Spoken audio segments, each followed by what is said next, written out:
আসসালামু আলাইকুম রহমতুল্লাহ। আশা করি সবাই ভালো আছেন। আমরা আজকে এই কিছুক্ষণ আগে হয়ে যাওয়া 2023 সাল ভিত্তিক অফিসার ক্যাটের সমাধান দিব। এটা আজকে পরীক্ষা হচ্ছে 31/1/2026।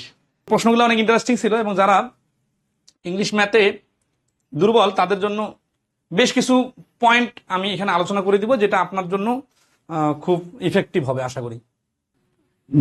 ইংরেজি ম্যাথগুলো আসলে অর্থ বুঝলে এবং প্রচুর প্র্যাকটিস থাকলে অনেক প্রশ্ন খুব সহজে এবং কয়েক সেকেন্ডেও সমাধান করা যায়। ঠিক আছে, আমরা দেখবো আজকে সমাধানগুলো। আসি, প্রথমে দেখেন 1 নম্বর প্রশ্ন হচ্ছে the number of multiples of 4 between 10 and 250। এটা নাম্বার আদার প্রশ্ন। 2 নাম্বার হচ্ছে এটা নাম্বার। আমরা আসলে বিশৃঙ্খল প্রশ্নগুলোকে একটা সুশৃঙ্খল ভাবে নিয়ে আসে প্রশ্নগুলো সমাধান দেই। এর কারণে আপনার যেটা সুবিধা হবে, এক জাতীয় প্রশ্নগুলো আপনি একসাথে দেখতে পাবেন এবং আলোচনার সিকোয়েন্সটা আপনার জন্য অনেক ইফেক্টিভ হবে। তো আমরা সরাসরি সমাধান শুরু করি। হ্যাঁ, পাটিগণিত থেকেই প্রশ্ন বেশি আসে নর্মালি ব্যাংকের পরীক্ষাগুলোতে। বীজগণিতের মাত্র এই 2টা প্রশ্ন আসছে, আর বাকিগুলা দেখেন 10টা পাটিগণিত, 2টা বীজগণিত, আর বাকিগুলা হচ্ছে জ্যামিতির প্রশ্ন। ঠিক আছে, ওকে, তাহলে আমরা শুরু করতেছি। মোট প্রশ্ন আসছে 20টা। তাহলে 1 নম্বর হচ্ছে the number of multiples of 4 between 10 and 250। এখন এই প্রশ্নগুলো হচ্ছে 4 দ্বারা বিভাজ্য 10 থেকে 250 এর মধ্যে কতগুলো সংখ্যা আছে। ঠিক আছে, নর্মালি আমরা এগুলা বীজগণিতের পদ সংখ্যা বের করার রুলস অনুযায়ী করি। 4 দ্বারা বিভাজ্য প্রথম সংখ্যাটা হচ্ছে 12, তারপরে হচ্ছে 16 ডট ডট ডট ডট 250 এর আগে কত হবে? 4 6 24 আর 4 দুগুণা 8, তার মানে 248। সরি, মানে 4 যদি 4 6 24 4 দুগুণা 8, তার মানে হচ্ছে 4 আর 62 গুণ করলে 248। অর্থাৎ এই সিরিজটার মধ্যে 10 থেকে 250 এর মাঝে যতগুলা সংখ্যা আছে সেখানে 4 দ্বারা বিভাজ্য সংখ্যাগুলা শুরু হবে 12 দিয়ে, শেষ হবে 248 দিয়ে। তাহলে এখানে আমরা পদ সংখ্যা বের করার সূত্র অনুযায়ী যদি করি, 248 মাইনাস 12 ডিভাইডেড ডিফারেন্স হচ্ছে 4 যোগ 1। এটা হচ্ছে পদ সংখ্যার সূত্র। শেষ পদ মাইনাস প্রথম পদ ডিভাইডেড ডি মানে ডিফারেন্স প্লাস 1 হচ্ছে সবসময় যোগ তো সূত্রের জন্য। তাহলে 248 থেকে 12 চলে গেলে থাকবে 236 ডিভাইডেড 4 যোগ 1। 4 দিয়ে কাজ করলে 5 9 যোগ 1 সমান সমান 60। এইভাবে অধিকাংশ জন আমরা করব, কারণ আমরা অঙ্কের ফরম্যাট ছাড়া মুখে মুখে বাতাসে অঙ্ক করতে পারি না। কিন্তু জবের পরীক্ষায় যদি আপনি অন্য সবাইকে ছাড়াই যাইতে চান, তাহলে আপনাকে মুখে মুখে অঙ্ক করতে পারতে হবে। তার মানে কি, এইভাবে সমাধান তো পারবেনি, শিখবেনি, কিন্তু যারা এটা শিখছেন পারছেন, এর পরের স্টেপে কি? এর পরের স্টেপে হচ্ছে এই কোনো লেখালেখি ছাড়া ফাঁকা কলম, মুখে মুখে অ্যান্সার। কিরকম? এই যে দেখেন, 4 দিয়ে 252কে 50কে ভাগ করলে যখন 62 আসছিল না, তার মানে 62টা 4 আছে 250 পর্যন্ত, 1 থেকে শুরু করে। এর মধ্যে এখানে যেহেতু 10 থেকে শুরু হচ্ছে, তার মানে প্রথম 4 এবং 8 এই দুটা সংখ্যা বাদ। তাহলে এই 62 থেকে 2 বাদ দিলে সরাসরি 60। এইটা আসলে খাতা কলম ছাড়াই করা যাইতো এবং এই পদ সংখ্যার সূত্র মনে রাখার প্যারা +1 হবে কিনা এই রকমের কনফিউশন গুলোরও কোনো প্রয়োজন হইতো না। বাট এইভাবে চিন্তা করতে পারতে হবে। চিন্তাটা কিভাবে আসবে? এইরকম অনেক কয়েকটা অঙ্ক করতে হবে। তো এই জন্যই আমরা বলি যে আমাদের সমাধান ক্লাসগুলো দেখলে আপনি নতুন নতুন কিছু ইউনিক আইডিয়া পাবেন, যেটা আপনি নোট ডাউন করে রাখতে পারেন, যাতে পরবর্তীতে বিভিন্ন ফোনে ইউজ করতে পারেন। আসি, 2 নম্বর বলছে the sum of 2 integers is 48 and product মানে কি? গুণফল। কার গুণফল? মাল্টিপ্লিকেটিভ রেজাল্ট মানে গুণফল আর কি। গুণের রেজাল্ট ইজ 432। তাহলে দুটা সংখ্যার যোগফল হচ্ছে 48 এবং সংখ্যা দুইটার গুণফল হচ্ছে 432। What is the smaller number? ছোট সংখ্যাটা কত? এই অঙ্কটা এইখান থেকে বীজগণিতের সূত্র দিয়ে অথবা দ্বিঘাত সমীকরণের সূত্র দিয়ে যদি করতে যান, আসলে আপনি জবের অঙ্ক করতেছেন না, আপনি ক্লাস 9 10 এর বাচ্চাদের মতো অঙ্ক করতেছেন। কেন? কারণ এই অঙ্কটা কয়েক সেকেন্ডে করা যাবে যদি আপনি এইভাবে ভাবেন যে কি কি যোগ করলে 48 হয়। আমি তো জানি না, অনেক কিছু যোগ করলে 48 হয়, অপশনের একটু হেল্প নেই। 48 এর সাথে 0 যোগ করলে 48 হয়, এটা তো নেওয়া যাবে না। কেন? কারণ 48 আর 0 গুণ করলে তো 432 হয় না।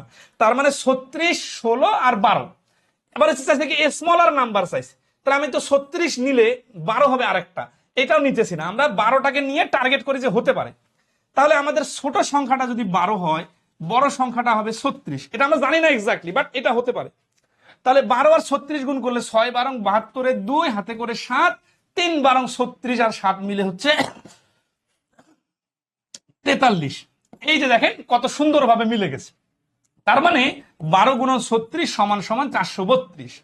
আমি যে প্রশ্নটা থেকে প্রশ্নগুলা তুললাম সেখানে এক্স ওয়াই জেড ধরে সমাধান দেওয়া আছে, এবং আমি দেখলাম যে ওই স্টুডেন্টটা উত্তর বার করতে অনেক সময় নিছে। আবার একটা অনলাইনে সমাধান পাইলাম, দেখা যাচ্ছে যে দ্বিঘাত সমীকরণ দিয়ে সমাধান করছে। না, পরীক্ষার হলে অঙ্কে সমাধানের ফরম্যাটের থেকে দ্রুত, লজিক্যাল এবং 100% সঠিক অ্যান্সার বাড়ি করা ইম্পর্টেন্ট। সেটা বিভিন্ন অঙ্ক বিভিন্ন অ্যাঙ্গেলে হইতে পারে, ঠিক আছে? তো এই অঙ্কটা সহজে বুঝতে পারছেন কিনা বলেন। এখন একটু ভাবেন তো, যে এইভাবে না করে কেউ যদি এইভাবে বীজগণিতের মান নির্ণয়ের অনুযায়ী X minus Y whole square মান বাইর করে তারপর এক্স প্লাস ওয়াই এর মান, এক্স মাইনাস ওয়াই এর মান বাইর করতে যান, তাহলে এই 432 কে নিয়ে নড়াচড়া করতে আর ভাঙাভাঙি করতে যে সময় নষ্ট হবে, তার তো অনেক আগে অ্যান্সার বাইর হয়ে রেডি হয়েছে। তো বি সেন্সিবল এবং আগে থেকে প্রস্তুত হতে। পরীক্ষার হলে পরীক্ষা দিয়ে আসে, জিবাই কামড় দিলে আপনাকে নাম্বার দিবে না। প্রশ্নটা সহজ ছিল কিন্তু চিন্তাটা খুব ইম্পর্টেন্ট। আসি 3 number, what is the smallest number divisible by 3, 5 and 9 with remainder 2? তাহলে 3, 5, 9 দ্বারা বিভাজ্য হবে এইরকম সংখ্যা যার ভাগশেষ হবে 2। তো এই অঙ্ক পারবেন না এরকম কেউ নাই, আশা করি সবাই পারবেন, কিন্তু কে কত দ্রুত পারবেন। এখানে বোঝা যাচ্ছে যে 3, 5, 9 দ্বারা নিঃশেষে বিভাজ্য হবে এইরকম একটা সংখ্যা। এরকম একটা সংখ্যা হচ্ছে 3, 5, 9 এর লসাগু। লসাগু বাইর করব। এখন ভাগশেষ 2 থাকবে, তার মানে লসাগুর সঙ্গে 2 যোগ হবে। এখন বলেন 3, 5, 9 এইখানে কি হচ্ছে, যে 3 দ্বারা যেহেতু 9 কে ভাগ করা যায়, তাহলে 3 এর লসাগু না বাইর করলেও হবে। 5 আর 9 এর মধ্যে কোনো মিল নাই, তাহলে 5 লং 45, 45 আর 2 যোগ করলে 47। এই যে দাড়ি টেনে টেনে মানে লসাগু বের করার যে বেসিক নিয়মটা, এইটা আসলে বড় বড় অঙ্কে অথবা জবের পরীক্ষা বাদে অন্যখানে করা যায়, কিন্তু জবের পরীক্ষায় এইভাবে ডাইরেক্ট পারার জন্য যে বেসিক লজিকটা দরকার, এইটা আপনারা আমাদের যদি লসাগু গসাগুর বেসিক 10 মিনিটের একটা ক্লাস করেন তাহলে শিখে যাবেন। তো যাদের শেখা নাই তারা একটু দেখে নিতে পারেন, ইউটিউবে আছে। Okay, 4 number, mister A multiplies a number by 3। মানে মিস্টার এ একটা নাম্বারকে 3 দ্বারা গুণ করলো, ইনস্টেড অফ ডিভাইডিং বাই 3, 3 দ্বারা ভাগ করার পরিবর্তে। Resultant number is what percentage of the correct value? যে নতুন অ্যান্সারটা বাইর হলো, রেজাল্টেন্ট নাম্বার মানে ফলাফলটা বাইর হলো, সেটা কি হোয়াট পার্সেন্ট, কত পার্সেন্ট, কত পার্সেন্ট মোর বা লেস এরকম কিন্তু বলে নাই। What percent of the correct value, সঠিক ভ্যালুর থেকে কত বেশি। তাহলে এখানে আমরা এক্স ধরে করতে পারি, তবে যেহেতু পার্সেন্টেজের কথা বলছে আমরা 100 ধরে করব, কিন্তু সেখানে আবার সমস্যা হচ্ছে 100 কে তো 3 দ্বারা ভাগ করা ঝামেলা। তাহলে এমন সংখ্যা নিব যাতে 3 দ্বারা ভাগও করা যায়, আবার 3 দ্বারা গুণও করা যায়, আবার পার্সেন্টেজের অ্যান্সারটাও লজিক্যালি আসে। সেটা সব থেকে সহজ হবে, ধরি সংখ্যাটা 300, মানে 300 সংখ্যাকে মানে কি বলছে যে মাল্টিপ্লাইস এর নাম্বার 3 করতে বলছিল, কি করতে বলছিল ভাগ। তাহলে এই যে আমাদের সঠিক অ্যান্সারটা আসতো যদি 100 হইতো, কিন্তু করে ফেলছে গুণ, তার মানে হচ্ছে 900। তাহলে 100 না হয়ে 900 হয়ে গেছে, তাহলে 100 এর তুলনায় 900 হচ্ছে 900%। তাহলে 900% হচ্ছে এই প্রশ্নটার অ্যান্সার। সমস্যাটা কোথায় হবে? সমস্যাটা এখানে এখানে হবে যে আপনার 300 নিতে হবে, এই সংখ্যাটা মাথায় আসবে না, আপনার মাথায় আসবে 100। কিন্তু যখন আপনি 100 কে 3 দ্বারা ভাগ করতে যাবেন তখন আপনি নিজেকে কারেকশন করে নেবেন, ঠিক আছে? আচ্ছা, এখানে আবার এক্স ধরে করা যায়, কিন্তু এক্স ধরে করলে যে ফ্র্যাকশনটা আসে, এই ফ্র্যাকশনটার কারণে সময়টা বেশি নষ্ট হবে। তো এগুলা সবকিছু বাদ দিয়ে লজিক্যালিও করা যায়। সেটা কি? সেটা হচ্ছে যে আমাকে প্রথমে 3 দ্বারা ভাগ করার কথা বললো, 3 দ্বারা ভাগ না করে যদি আমি এটা ওইভাবে রেখে দিতাম, সরি হ্যাঁ 3 দ্বারা আমাকে কি বলছে, হ্যাঁ গুণ ভাগ করার কথা বলছে, আমি গুণ করছি, ভাগ করা না করে যদি আমি ওইভাবে রেখে দিতাম তাহলে কিন্তু ওটা 3 গুণ হইতো। এখন ওইটাকে আবার 3 যা ছিল তা না রেখে আমি আরো 3 গুণ করছি, তাহলে আগে থেকে আছে 3 গুণ, আবার হয়ে গেল 3 গুণ, তাহলে 3 তিরিকা 9 গুণ হয়ে যাবে। তাহলে একটা জিনিস যদি 9 গুণ হয়ে যায় তাহলে শুরুর থেকে 900% বেড়ে যায়। এইভাবে লজিক্যালিও চিন্তা করা যায়, বাট এটার জন্য প্রচুর প্র্যাকটিস লাগবে। 4 নম্বর প্রশ্ন সবাই বুঝতে পারছেন কিনা একটু কমেন্টে রেসপন্স করবেন। হ্যাঁ, আমরা যে এই সমাধানগুলো দেই এগুলা কি আপনাদের জন্য কাজে লাগে নাকি লাগে না বলেন তো? ওকে, তাহলে আসি 5 number, the ratio of milk and water in a pot is 5:2. If the quantity of milk is 6 litre more than quantity of water, then what is the quantity of milk in the pot in litre? ঠিক আছে, তাহলে কি বলতেছে? ইংরেজি math খুব কঠিন কিছু না, ভাষা বোঝাটা খুব ইম্পর্টেন্ট এবং প্র্যাকটিস করা খুব ইম্পর্টেন্ট।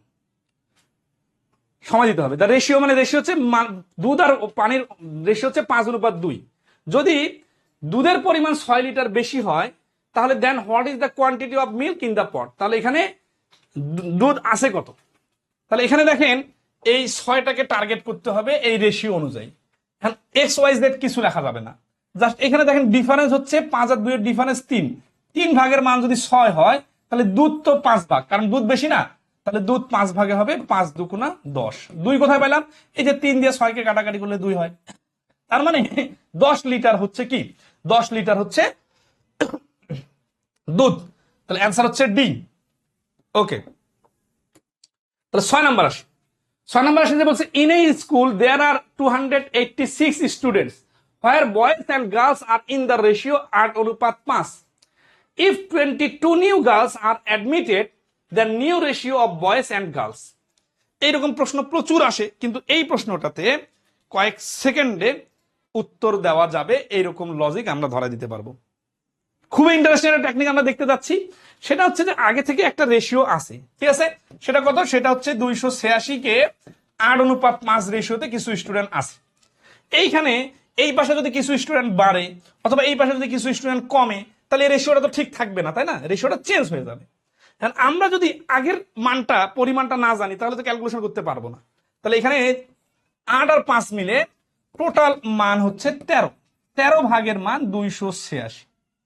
তাহলে 1 ভাগের মান হচ্ছে 13 দিয়ে ভাগ করলে 13 দুগুণা 26, আবার 13 দুগুণা 26, মানে 1 অংশের মান 22। এইখানে এই খেলাটা খুবই ইন্টারেস্টিং যে 1 ভাগের মান যখন 22 হয়ে গেল এখানেও আবার 22 দেওয়া আছে। এ থেকে আপনার মাথা কোনো কিছু খেলতেছে যে এই 1 ভাগের মান 22 আসার কারণে অঙ্কটা যে কয়েক সেকেন্ডে করা যাবে? যাদের খেলতেছে না তারা যেটা করবেন নর্মালি, যেটা আর কি গতানুগতিক সমাধান, 8 দিয়ে 22 কে গুণ করে 8 দুগুণা 16, 6 হাতে করে 1, 8 দুগুণা 16 আর 1 17। তার মানে কি আছে? বয়েস আছে 176 জন, আর গার্লস কতজন? 5 ভাগ। তার মানে 22 আর 5 গুণ করে 5 22 110। এইটা হচ্ছে গতানুগতিক সমাধান। এখন যতন গার্লস যোগ হয়েছে 22 জন, তার মানে 110 এর সঙ্গে 22 যোগ করলে হচ্ছে 132 জন, আর বয়স তো আগে থেকে 176 আছেই। তাহলে 176:132 এইটা হচ্ছে এখন নতুন রেশিও। কাটাকাটি করি, কাটাকাটি করতে গেলে এই যে দেখেন কাটাকাটি করার সময় কিন্তু আমরা আবার 22 দিয়ে কাটাকাটি করবো। 22 8 176 আর 6 22 132। এটাকে আরো কাটাকাটি করা যায় 4:3। তাহলে এই প্রশ্নটার অ্যান্সার হচ্ছে নতুন রেশিও হবে 4:3। কিন্তু এইখানে একটা জিনিসের সময় নষ্ট হয়েছে অনেক, সেটা হচ্ছে 8 22 গুণ করে 22 5 গুণ করে যে ক্যালকুলেশনটা করলাম 176 110 আনলাম, আবার কাটাকাটি করলাম, এইটার কোনো প্রয়োজনে নাই। কেন? সেটা খুব ইন্টারেস্টিং, লজিকটা দেখেন। 1 অংশের মান যখন 22 চলে আসছে, আবার এখানে দেওয়া আছে 22, তার মানে কি? তার মানে আগের থেকে বর্তমানে 1 ভাগ গার্লসের সংখ্যা বেড়ে যাচ্ছে।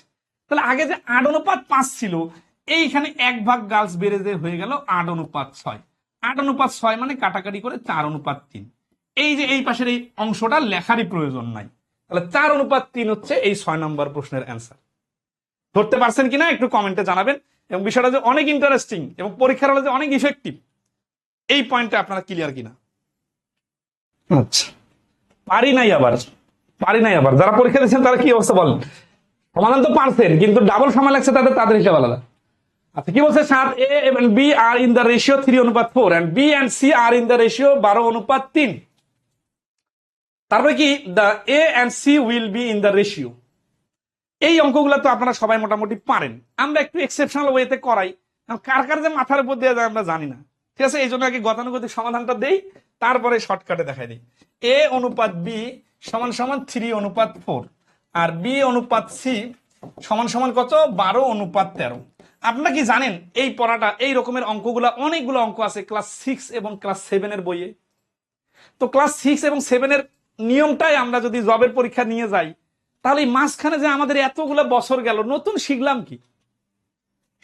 তো এই নতুন শিক্ষাটাও কাজে লাগাইতে হবে। সেটা হচ্ছে যে এখানে আমরা কি করি, গুণ করি। এই যে বি হচ্ছে কমন রাশি, তাহলে কমন রাশি 12 দিয়ে যদি 4-কে মানে গুণ করি, তাহলে 12 3 12 36, 4 12 48, তারপরে উপরে 4 দিয়ে নিচে 2টাকে গুণ, যেটাকে আমরা বলি দয়ের রুলস, ঠিক আছে? তাহলে 4 12 48, 3 আর 4 12, তাহলে এই 48 48 কমন, তার মানে কি এ অনুপাত বি অনুপাত সি সমান সমান 36 অনুপাত 48 অনুপাত 12। তাহলে অ্যান্সার কি যাচ্ছে, দেন এ এন্ড সি, এ অনুপাত সি চাইছে, তার মানে বি এর দরকার নাই, তাহলে এটা হচ্ছে 36 অনুপাত 12, ঠিক আছে? তাহলে 36 অনুপাত 12 মানে হচ্ছে কাটাকাটি করলে, সরি এখানে তো 13 ছিল একটা, না খেয়াল করি নাই, এটা একটা ভুলে গেছে।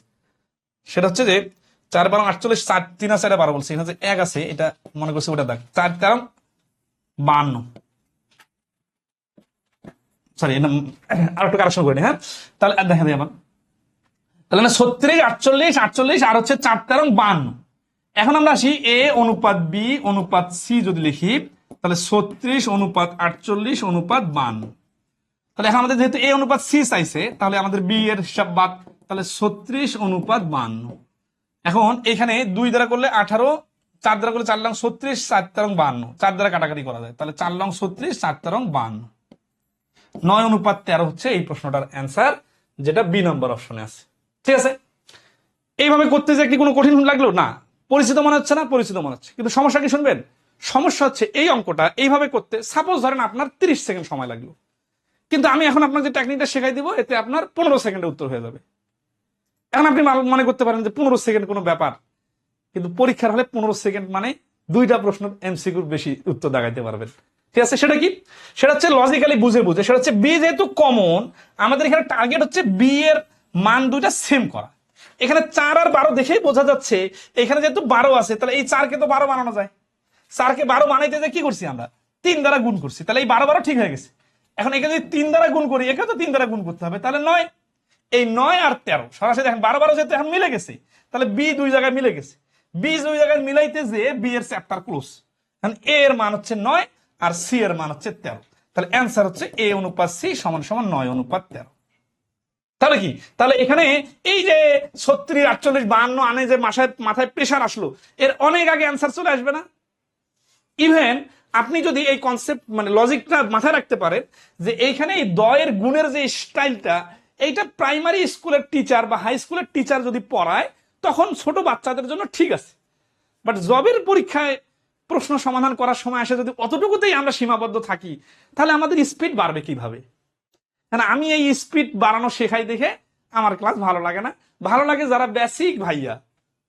বেসিক মানে কি বলেন? বেসিক মানে কি আমরা কি ওই যে ওই দয়ের নিয়ম না শিখায় এই ডাইরেক্ট এই টেকনিক শেখাইতে পারবো বলেন তো? আমরা তো সব বেসিক ক্লিয়ার করার পরের লেভেল নিয়ে কাজ করতেছি।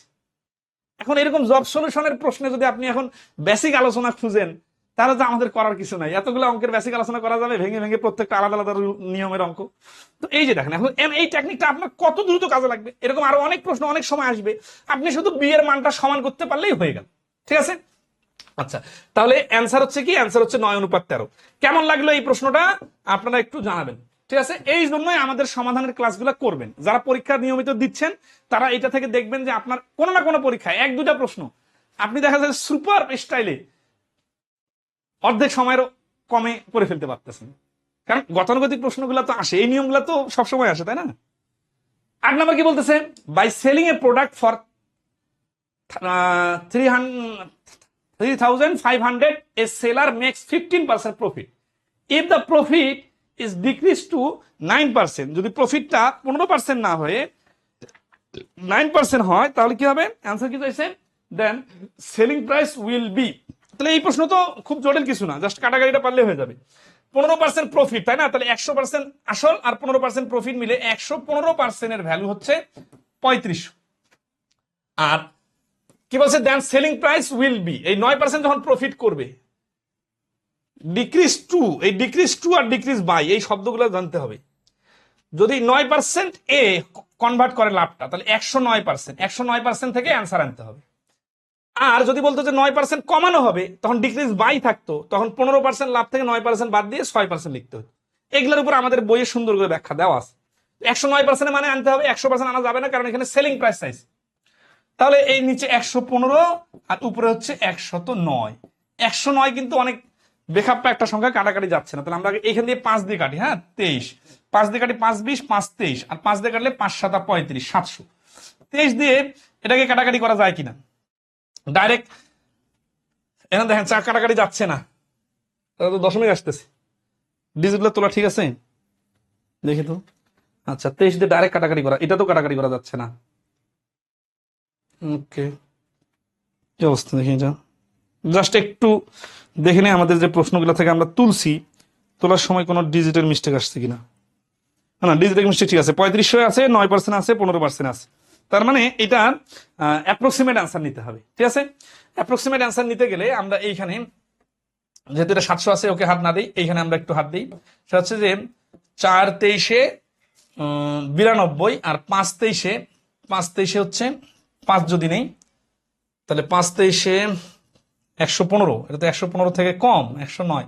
তার মানে 4.109, 6 মাত্র কম, 7 সামথিং হবে। তাহলে অ্যান্সার গুলা 3500 থেকে অবশ্যই কম হবে, কিন্তু খুব কাছাকাছি হবে। কেন? কারণ দেখেন এখানে যদি ধরেন 109 আর এখানে 115, তার মানে এখানে দশমিক, এখানে যদি 5 হইতো তাহলে তো আবার গুণ করে 3500 হইতো। যেহেতু একটু কমে গেছে লাভটা, তাহলে 4.7 বা 8 হবে, আমি এক্স্যাক্টলি জানা নাই, বাট এটা কাটাকাটি করে গুণ করে যে অ্যান্সারটা আসবে, সেই অ্যান্সারটা 3500 থেকে খুব কাছাকাছি হবে। 3800 হওয়ার সুযোগ নাই, 2850 হওয়ার সুযোগ নাই, কারণ এখানে তো 4 7 28, 4 যদি হইতো তাহলে 4 7 2800 কাছাকাছি আসতো। তাহলে এই দুটার মধ্যে এই যে 3500 সব থেকে কাছাকাছি হচ্ছে ডি। কারণ আপনি চাইলে আরো ভেঙে ভেঙে আর একটু সময় দিয়ে গুণটাও করে দিতে পারি, বাট এটা আপনারা অ্যাপ্রক্সিমেট অ্যান্সার 3317 ধরে নেবেন। ওকে, 9 নম্বর, এখানে খুব ইন্টারেস্টিং একটা পয়েন্ট দেখাই দিব। দেখেন আপনার জানার পরিধি যত বেশি থাকবে, আপনি তত দ্রুত অ্যান্সার দিতে পারবেন, ঠিক আছে। আচ্ছা, নাজমুল হাসান বলছেন আরেকবার লজিকটা বলেন, অঙ্কের নাম্বার সব বললে ভালো হয়, কারণ কমেন্টটা আসতে আসতে আমাদের কাছে পরের অঙ্কে চলে গেছে। 9 নম্বর প্রশ্ন কি বলছে, the sum of the ages of 5 children born at the intervals of 3 years is 50 years. What is the age of the second youngest one? What is the age of second youngest one? দ্বিতীয় জনের বয়স মানে কত, ইয়াংগেস্টের মধ্যে থেকে দ্বিতীয় জন। তাহলে এখানে অ্যান্সার কিন্তু অনেকে ভুল দিতে পারেন, কারণ এর আগে অ্যান্সার ইয়াংগেস্ট আসছিল। তো যাই হোক, আমরা ধরি প্রথম জন যদি এক্স হয়, দ্বিতীয় জন হবে এক্স প্লাস 3, তৃতীয় জন হবে এক্স প্লাস 6, কয়জন? 5 জন, তাই না? 1 জন, 2 জন, 3 জন, এক্স প্লাস 9 4 জন, এক্স প্লাস 12 5 জন, ইকুয়াল টু 50, ঠিক আছে। তাহলে এখানে 5 জন যদি হয় 5x প্লাস 3 6 9 9 18 আর 12 30, তাহলে ওই পাশে চলে গেলে হচ্ছে 50 থেকে 30 বাদ দিলে 20। তাহলে এক্স এর মান হচ্ছে এই যে 5 দ্বারা 20 কে কাটলে হচ্ছে 4, ঠিক আছে।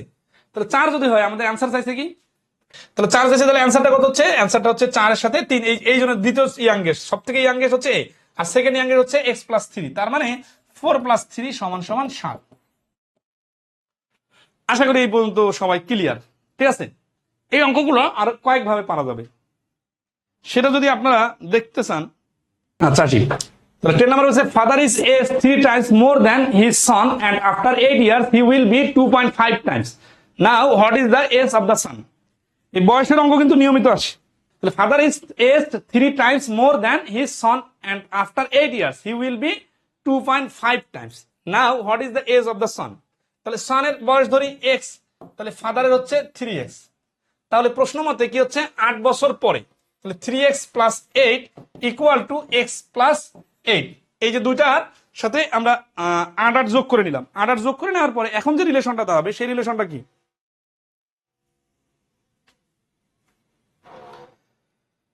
দুইটার সাথে আড়াই গুণ করতে হবে। যেই পাশে পুত্র আছে তার সাথে আড়াই গুণ করতে হবে। আড়াই গুণ করলে কি হবে, 3x plus 8 equal to 2.5x plus 8 দিয়ে আড়াইকে গুণ করলে হচ্ছে 20, 8 দুগুণা 16 আর 8 এর অর্ধেক 20। তাহলে এই পাশে নিয়ে আসলে 0.5x আর ওই পাশে চলে গেলে হচ্ছে 12। তাহলে x এর মানটা হচ্ছে 12 ডিভাইডেড 0.5। যে কোনো সংখ্যাকে 0.5 দ্বারা ভাগ করলে ওইটা ডাবল হয়ে যায়, মানে 24 হয়ে যায়। আর শর্টকাট হচ্ছে দশমিকটা উঠাই দিয়ে 10, 5 দিয়ে 10 কে কাটলে 2, 12 দুগুণা 24।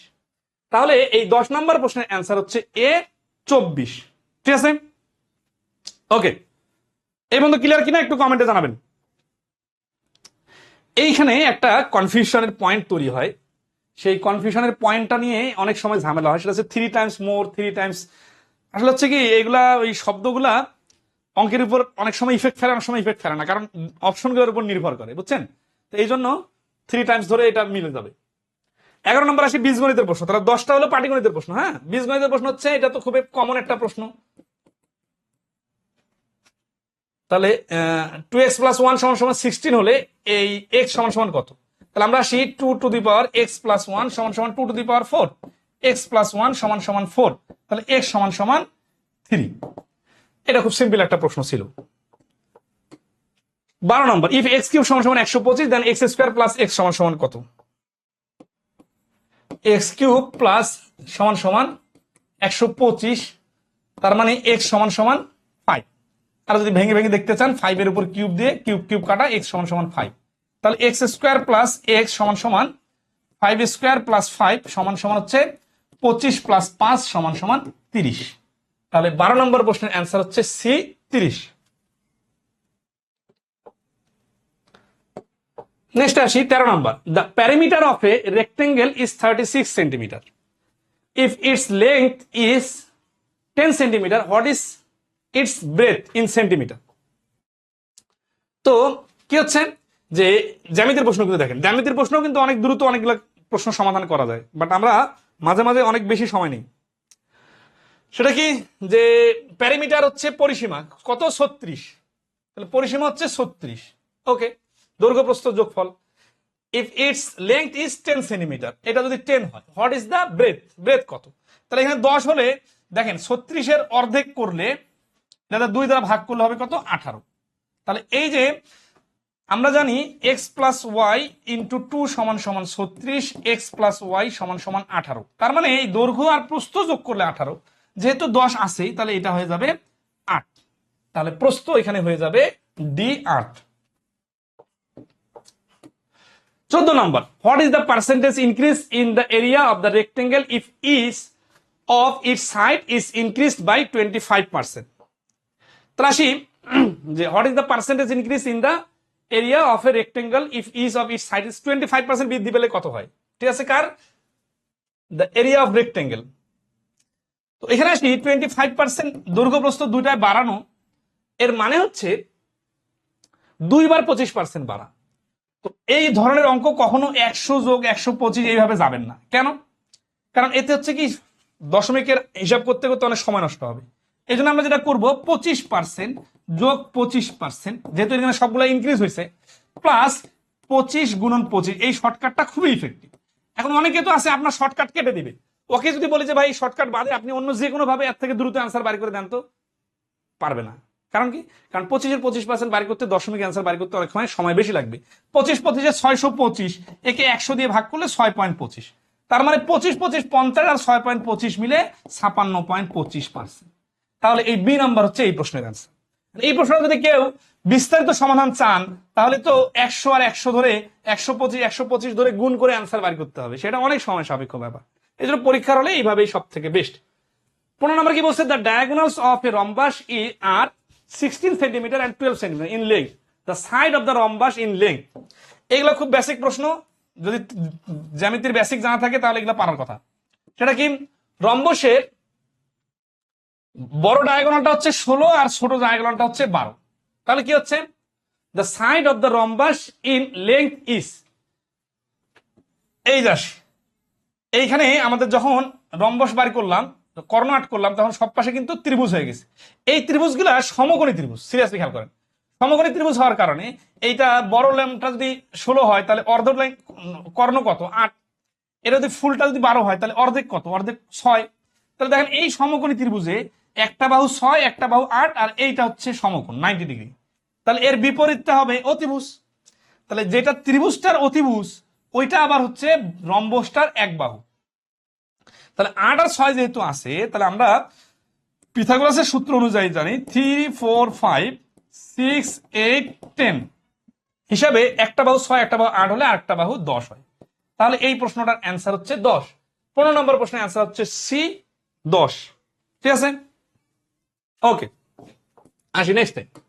16 number, A circle can have how many parallel tangents tangent শব্দের অর্থ না জানলে তো হবে না। ট্যানজেন্ট, এই জন্য ব্যাংকের পরীক্ষায় টার্মগুলো ভালোভাবে জানা থাকতে হবে। ট্যানজেন্ট মানে হচ্ছে স্পর্শক, ঠিক আছে? তাহলে একটা বৃত্তের কতগুলো স্পর্শক থাকে এট এ সিঙ্গেল টাইম, এই সিঙ্গেল পয়েন্ট কিন্তু না, এটা খুবই ইম্পর্টেন্ট ইস্যু। সেটা হচ্ছে যে একটা বৃত্তের বহিস্থ কোনো বিন্দু থেকে বৃত্তটিতে দুটি স্পর্শক আঁকা যায়, বাট এটা এই প্রশ্নে পরীক্ষা আসে নাই। কি আসছে বলছে এট এ টাইম কতটা স্পর্শক থাকতে পারে। তো সেখানে হচ্ছে যে এই বিপরীত পাশের ট্যানজেন্ট গুলো নিতে হবে, ঠিক আছে? তাহলে এক পাশে যদি আমরা একটা ট্যানজেন্ট অঙ্কন করি, আরেক পাশে আরেকটা ট্যানজেন্ট অঙ্কন করা যায়, তাহলে এট এ টাইম প্যারালাল হওয়া লাগবে।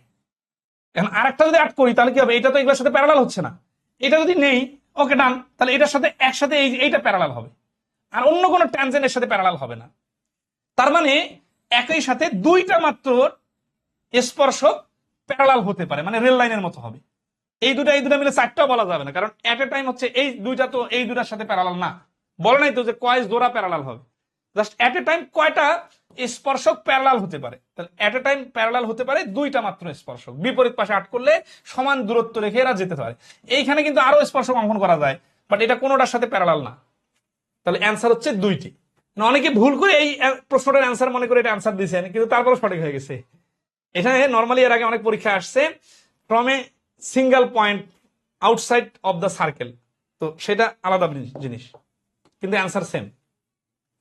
আচ্ছা 17 নম্বর বলছে যে in a circle of radius 10 centimetre a chord is drawn at a distance of 6 centimetre from the centre, what is the length of the chord in centimetre. দেখেন আগের প্রশ্নটাতে ট্যানজেন্ট শব্দটা খুব ইম্পর্টেন্ট ছিল, যেটা জানা নাই অনেকের, জানতে হবে। আর এখানে হচ্ছে চোট মানে হচ্ছে জ্যা, ঠিক আছে? তো আমাদের ব্যাংক ম্যাথ এমসিকিউ বইয়ে আমরা শুরুতে এই শব্দগুলো দিয়ে দিছি প্রত্যেকটা জ্যামিতির টপিকের। তাহলে একটা সার্কেলে কি হচ্ছে, সার্কেলের রেডিয়াস মানে ব্যাস হচ্ছে, ব্যাসার্ধ হচ্ছে 10, আর চোট হচ্ছে যে ড্রোন মানে যা অঙ্কন করা হচ্ছে এট এ ডিস্টেন্স, একটা দূরত্বে, কত দূরত্বে, অফ 6 সেন্টিমিটার। 6 সেন্টিমিটার কোথা থেকে, ফ্রম দ্য সেন্টার থেকে। তাহলে এই যে আমরা একটা কি করলাম, বৃত্ত অঙ্কন করলাম। এই বৃত্তটা এই সেন্টার পয়েন্ট থেকে একটা ডিস্টেন্স, কত ডিস্টেন্স, 6 মিটার দূরে একটা কি হচ্ছে যে অঙ্কন করা হলো, ঠিক আছে? তো এই জ্যাটার দূরত্ব কত হবে যদি এই বৃত্তটার ব্যাসার্ধ 10 হয়। ব্যাসার্ধ মানে এই যে আমরা ব্যাসার্ধ এখানে নিব 10, তাহলে 10 আর 6 হলে ওই এটা কিন্তু একটা সমকোণী ত্রিভুজ অঙ্কন করে, কারণ এটা আমরা জানি জ্যায়ের মধ্যবিন্দু এবং কেন্দ্র এর যোগফল ওই জ্যায়ের উপর লম্ব। তাহলে এটা হচ্ছে 90 ডিগ্রি কোণ অঙ্কন হচ্ছে, এটা একটা সমকোণী ত্রিভুজ হচ্ছে, তার অতিভুজ 10 আর লম্ব 6, তাহলে ভূমি হবে 8। এটা তো হচ্ছে আবার অর্ধ জ্যা, তাহলে এই ফুল জ্যাটা এই পাশে 8 হবে, 8 মিলে হচ্ছে 16। তাহলে এই 17 নম্বর প্রশ্নের অ্যান্সার হচ্ছে সি 16। আশা করি সবাই ক্লিয়ার। নেক্সট আসি 18 নম্বর কি বলছে, the length, breadth and height of a rectangle box are in the ratio 3:2:1 if its total surface area is 352 centimetre, what is its volume in centimetre. এই প্রশ্নটা অনেক কঠিন না, আবার সময় সাপেক্ষ। এই যে সময় সাপেক্ষ কঠিন না, এই প্রশ্নগুলোকে কিভাবে সাইজ করা যায়, তো এই প্রশ্নটা সবথেকে দ্রুত সমাধানের টেকনিক দেখাবো, বাট তার আগে শর্টকাট দেখাই, তারপরে বিস্তারিত। সেটা হচ্ছে যে এই যে তিনটা বাহু দৈর্ঘ্যের রেশিও দেওয়া আছে, হ্যাঁ, আর এই যে 352 এটা কি, এটা হচ্ছে টোটাল সারফেস এরিয়া। তাহলে একটা ঘন বস্তুর টোটাল সারফেস এরিয়া দেওয়া থাকলে তিনটা বাহু ভিন্ন ভিন্ন দৈর্ঘ্যওয়ালা হলে এটার সূত্র হচ্ছে 2 × AB + BC + CA সমগ্র পৃষ্ঠতলের ক্ষেত্রফল ইকুয়াল টু 352। তাহলে এখানে 3:2:1 অনুযায়ী আমরা এক্স এর সাপেক্ষে লিখবো। তাহলে এক্স এর সাপেক্ষে লিখলে 2 × এখন এগুলো এইভাবে ফরম্যাট অনুযায়ী যদি লেখেন তাহলে আপনার নোট খাতা সুন্দর হবে, পরীক্ষার হলে সুন্দর হবে না। তাহলে কি করতে হবে, ডাইরেক্ট ক্যালকুলেশন করে ফেলতে হবে। 3 × 2 = 6 x², এক্স তো ধরে নিছি, তারপরে প্লাস বিসি, ঠিক আছে, AB BC 2x² plus 3 × 3 3x²। আরো যদি ভালো বুঝেন তাহলে এটা করবেন কি, এটাও মুখোমুখি আগায় ফেলবেন, 6 আর 2 8 আর 3 11 11x² আর 2 দিয়ে গুণ করলে 22x², অথবা 2 দিয়ে ওই পাশে অটোমেটিক্যালি ভাগ করে দেওয়া যায়, তাহলে 17 176। 11x² মান 176, x² এর মান হচ্ছে 11 দিয়ে কাটাকাটি করলে 16, আর x এর মান হচ্ছে 4। তার মানে এখান থেকে আসলো এক্স এর মান 4।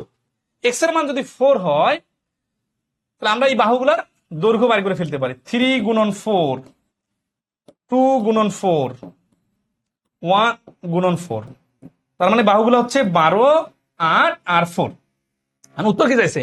উত্তর চাইছে যে what is the volume. Volume মানে হচ্ছে বাহুগুলোর গুণফল। তাহলে 8 12 96, 4 96 কত হয়? 400 থেকে 416 কম, মানে 384।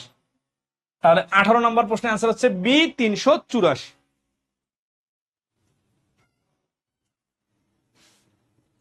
10 নম্বরটা আরেকটু, 15 নম্বরের উত্তর 10। আচ্ছা 384 আনসার। 15 নম্বর উত্তর আমরা দিছি না? হ্যাঁ 15 নম্বর উত্তর তো দিছি, 10-এ তো আনসার দিছি। 8 আর 6 থেকে 10। 10 নম্বরটা আরেকটু মানে কি, 10 নম্বরটা তো সিম্পল প্রশ্ন, এটা যেখানে কনফিউশনের জায়গাটা নিয়ে আলোচনা করছি অলরেডি। এই যে গতকাল রাতেই আমরা সরলরেখার সমীকরণের প্রশ্ন দেখাই দিলাম, সেখানে পারপেন্ডিকুলার আর একটা হচ্ছে কি সমান্তরাল, প্যারালাল, এই দুটো বিষয়ে আলোচনা করছিলাম। তো লম্ব নিয়ে আলোচনা করি না, কারণ কালকের বিসিএস এর প্রশ্নটাতে লম্ব নিয়ে আলোচনা ছিল না। এখানে আপনাদের একটু আমাদের নোটটা আবার একটু দেখাই দিই। দেখেন আমরা যে নোটটা পিডিএফটা শেয়ার করেছিলাম, ওইখানে সুন্দর করে যে পার্থক্যটা দেখানো ছিল, যে দুটি রেখা সমান্তরাল ও লম্ব হওয়ার শর্ত। এই জিনিসটা খুবই ইম্পর্টেন্ট। যারা নর্মালি বর্তমানে জবের প্রস্তুতি নিতেছেন, তারা আমাদের দেওয়া পিডিএফ অথবা যে ছবি দিছি ওইখান থেকে এই আলোচনাটা অবশ্যই অবশ্যই পড়বেন, সেটা ব্যাংকে হোক বা বিসিএস হোক বা যে কোনো পরীক্ষায় হোক। তাহলে দুটি রেখা সমান্তরাল মানে এই যে দুটো সরল রেখা, আর এখানে হচ্ছে দুটি লম্বা লম্ব রেখা, মানে একটার উপর আরেকটা লম্ব ভাবে অবস্থান করবে। ঠিক আছে, তাহলে আমরা গতকালকে বিসিএস এ দেখছি এই আলোচনাটা, আজকে এটা দেখি। দুটি রেখা ঢালের গুণফল যদি -1 হয়, ঢাল মানে কি, ওই যে এক্স অক্ষের উপর ধনাত্মক দিকে যে ট্যানজেন্টের মান, তো সেটা আমরা পরে আলোচনা করতেছি। দেখি যে অর্থাৎ m1 * m2 = -1 হলে তাহলে রেখা দুটি পরস্পর লম্ব হবে। আমরা এখানে ঢালের মান দুটো যদি বাইর করতে পারি, ঠিক আছে, সেই মান দুটার সাপেক্ষে এটা অ্যান্সার বলে ফেলতে পারবো। তো যাই, এখানে আরো বেসিক আলোচনাটা আছে, আপনারা একটু পুরোটা দেখে নেবেন। আমরা আজকের আলোচনাতে যাব এই যে এই প্রশ্নগুলা আমরা দেখাইছিলাম আমাদের যে পিডিএফ এ, এগুলো আমাদের অষ্টম এডিশনের বইয়ে হুবহু থাকবে সবগুলাই। 36 নম্বর দেখেন, the slope of the line perpendicular to the line y equal to -5x + 9 is, এটা ঢাল কত? এটা 2017 সালে আসছে, 2018 সালে আসছে, দুইটা পরীক্ষা বিবিআইডিতে আসছে। এখানে সুন্দরভাবে দেখেন দুটি রেখা পরপর লম্ব হলে এদের ঢাল দ্বয়ের গুণফল হবে -1, না জাস্ট ব্যাখ্যাটা, অর্থাৎ m1 * m2 = 3। এখন y এর সমীকরণটাকে আমরা y = mx + c এর সাথে তুলনা করব। এই y = mx + c, শাহাদাত রাকিব বলছেন ক্লিয়ার? হ্যাঁ অবশ্যই ক্লিয়ার। তাহলে mx + c এর সাথে যদি আমরা তুলনা করি, তাহলে এটার অ্যান্সার চলে আসবে। আমরা একটু এই তুলনাটা দেখা দিই। স্থানাঙ্ক জ্যামিতির উপর আমরা কিছু বেসিক ক্লাস অলরেডি আমাদের পেজে দিচ্ছি এবং আমরা এই পিডিএফটা শেয়ার করছি।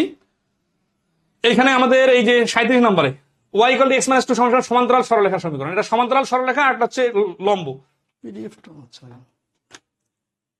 তো এই বেসিকটা দিলাম কারণ কি, বেসিকের এই অংশটা আলোচনা করতে বললাম, কারণ এগুলো আসলে বেসিক সহ পড়ালেখা করলে যত সহজে খেয়াল থাকবে। এখন আমরা একটা ইন্ডিভিজুয়াল প্রশ্ন সমাধান করে দিলে ওইটা আসলে আপনার উপর অত বেশি ইফেক্ট ফেলবে না। ঠিক আছে, কারণ কি যে এই একটা প্রশ্ন সমাধান করলে একটা প্রশ্ন শিখতে পারবেন, বাট আমরা যদি বিস্তারিত বেসিকটা দিয়ে দেই তাহলে আপনারা ওটা পারবেন, কারণ এক ক্লাসে বিস্তারিত না দিচ্ছি না। তাহলে এখানে হচ্ছে যে আমরা যদি সমীকরণটা আছে না, সমীকরণটা হচ্ছে কত, 20x - 2y - 6, এটাকে যদি y = mx + c এর সাপেক্ষে সাজাই, তাহলে আমাদের c এর মানটা আসবে 3 আর x এর সাথে আসবে 10। ধরুন আছে এখানে আমরা, বা এটা কি সমান সমান ছিল, আচ্ছা দেখেন এই যে সমান সমান ছিল মাইনাস উঠেছে, এই জন্যই মানে মিলতেছে না। এটা টাইপিং মিস্টেক হয়, বুঝছেন, এই রিসেন্ট সাথে সাথে প্রশ্ন দিলে, কারণ অস্পষ্ট প্রশ্ন থেকে দেওয়া লাগে, ক্লোজ চেকিং দেওয়া যায় না। এটা হচ্ছে সমান সমান আছে। তাহলে 20x - 2y = 6, এখানে যদি আমরা y = mx + c এর সাপেক্ষে লিখি, তাহলে হবে -2y = এই 20x টা ওই পাশে চলে গেলে হবে -20x + 6, মাইনাস কমন নিয়ে আমরা যদি 2y = দেই, তাহলে হচ্ছে কত, মাইনাস কমন নিলে +10x, 2 দিয়ে ডাইরেক্ট কাটে দিব। আচ্ছা দেখি 20x - 6, 2 দিয়ে কাটা কমন নিলে y = 10x - 3। হ্যাঁ এখানে কিন্তু মাইনাস কমন নিছিলাম, ঠিক আছে। 10x - 3 হচ্ছে y এর মান। এখানে আমরা ঢাল যেটা পাচ্ছি, এই x এর যেটা সহগ y = যদি আমরা যেটা বাইর করব, এইখানে কিন্তু ঢাল হচ্ছে m, এম এর যেটা মান সেটা হচ্ছে ঢাল। তাহলে এখানে আমরা দেখছি এম এর মানটা হচ্ছে 10। এই পর্যন্ত বুঝতে পারছেন কিনা বলেন?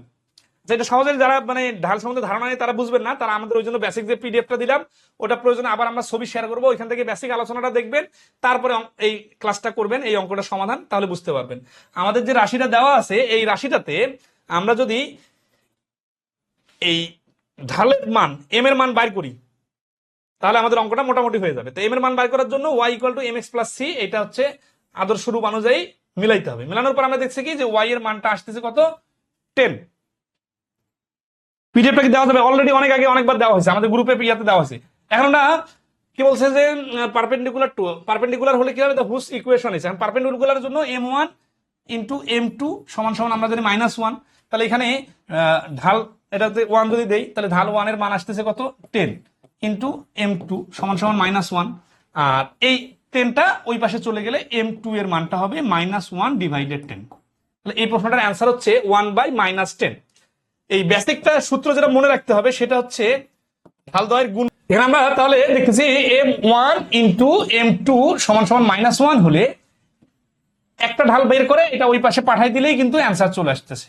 তাহলে -1, এই m1 এর মানটা যেহেতু 10, তাহলে এটা ওই পাশে চলে গেলে -1 ডিভাইডেড 10। এটা আমরা এই প্রশ্নটা থেকে ডাইরেক্ট করতে পারতাম। সেটা দেখেন 20 আছে, 2 আছে, 6 আছে, তাহলে 2 দিয়ে যদি কাটাকাটি করি তাহলে 10x - y ইকুয়াল টু 3। 3টাকে এই পাশে পাঠাই দেয়, ওয়াইটাকে ওই পাশে পাঠাই দেয়, তার মানে y ইকুয়াল টু 10x - 3। এই যে 10x আসলো এটা কিন্তু আসলে mx এর m এর সহগ, m এর ভ্যালুটা হচ্ছে এখানে 10। তাহলে এই 10 যে m এর ভ্যালু যেটা আসে সেটার ঋণাত্মক বিপরীত ভগ্নাংশ অ্যান্সার। তাহলে 10 এর ঋণাত্মক বিপরীত হচ্ছে 1/10 আর নেগেটিভ, এটা অ্যান্সার। এখন বুঝতে বুঝতে একটা লেভেলে আসলে অনেক দ্রুত অ্যান্সার করা যাবে। 20 নম্বর মনে বলছে how many points are both 4 units from the origin and also 2 units from the line y equal to 4। এটা বৃত্তের সরলরেখার একটা প্রশ্ন। তো এখানে অ্যান্সারটা হচ্ছে বি। এটা ব্যাখ্যাটা বেসিক আলোচনা সহ একটা ছোট ভিডিও নিয়ে আমরা আপলোড দিয়ে দিব, আমাদের পেজে পেয়ে যাবেন, কারণ এটা অনেক বেসিক আলোচনা না করলে এটা সহজে বোঝা যাবে না। তো যাই এখানে অ্যান্সারটা হচ্ছে 2। এই পর্যন্ত রাখেন আজকে। তো ভালো থাকেন সবাই, আজকে এই পর্যন্তই, ধন্যবাদ সবাইকে।